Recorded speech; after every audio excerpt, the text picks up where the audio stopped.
और ये तो हमारी खुशनसीबी है कि हम ऐसा इरादा किया। हम अपनी बेटी से पूछ कर जवाब देंगे। राजकुमार ने सुना तो उसे बड़ा गुस्सा आया। एक तो मैं इस धोबी का सम्मान कर रहा हूँ, इस गरीब की बेटी से शादी कर रहा हूँ, और मेरे राज का भमूली धोबी कह रहा है बेटी से पूछ कर बताऊंगा।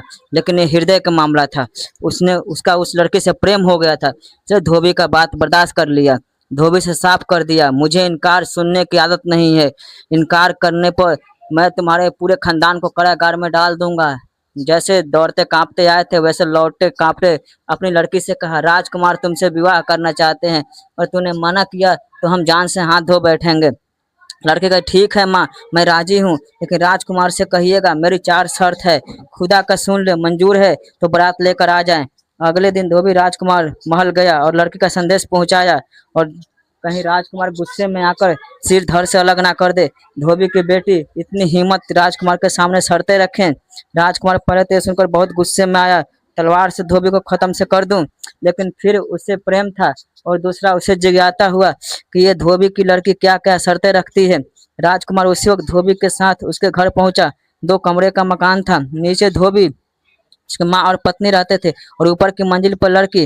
राजकुमार पहुंचा। नीचे कमरे में एक तरफ पर्दा डालकर लड़की बैठ गई और कहने लगी, मेरी चारों शर्तों आपको मंजूर है तो मैं आपसे शादी करने के लिए तैयार हूँ। राजकुमार बोला, आप अपनी शर्तें बोलें।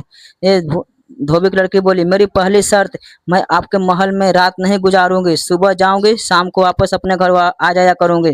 राजकुमार करण ने सोचा, एक कैसी अजीब शर्त है, लेकिन उसे ख्याल आया एक बार ब्याह हो गया तो महल छोड़कर झोपड़ी में कौन आता है, मंजूर है। तभी धोबी की लड़की बोली, मेरी दूसरी शर्त है, ये है कि आप मुझे छूने या बात करने की कोशिश नहीं करेंगे। राजकुमार को ये बात सुनकर शादी है कि मजाक, फिर बोला, चलो ये भी मंजूर है। धोबी की लड़की, तीसरी शर्त, मेरी शर्त ये है, मैं आपको महल के पानी तक नहीं पीऊंगी। ये भी बकवास है, लेकिन फिर कहा ये भी मंजूर है। धोबी की लड़की ने कहा, ये रही मेरी चौथी और अंतिम शर्त, आपने मुझे उंगली से भी छूने की कोशिश की तो हमारा रिश्ता वहीं खत्म हो जाएगा, फिर मैं कभी वापस नहीं आऊंगी। राजकुमार सोचता है, गजीब अजीब लड़की है, बदतमीज है। फिर कहा, मुझे तुम्हारी सारी शर्तें मंजूर है। लड़की ने बोली, सारी शर्तें मंजूर है तो फिर आप बारात ले आइए। लड़की नहीं चाहती थी कि उसकी वजह से धोबी और उसका परिवार किसी मुसीबत में पड़े।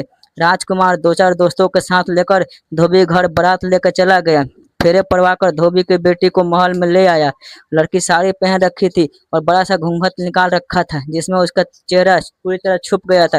राजा रानी तो ऐसे भी नहीं शामिल हुए थे। एक राजकुमार के खास दासी वहीं हाथ बांधे, कोई हुक्म है तो पूरा कर दूंगा। शाम को दासी ने बताया, घोड़ा गाड़ी लग गई है। बहू उठी और घोड़ा गाड़ी में जाकर बैठ गई। इससे आगे के पार्ट सुनने के लिए आप चैनल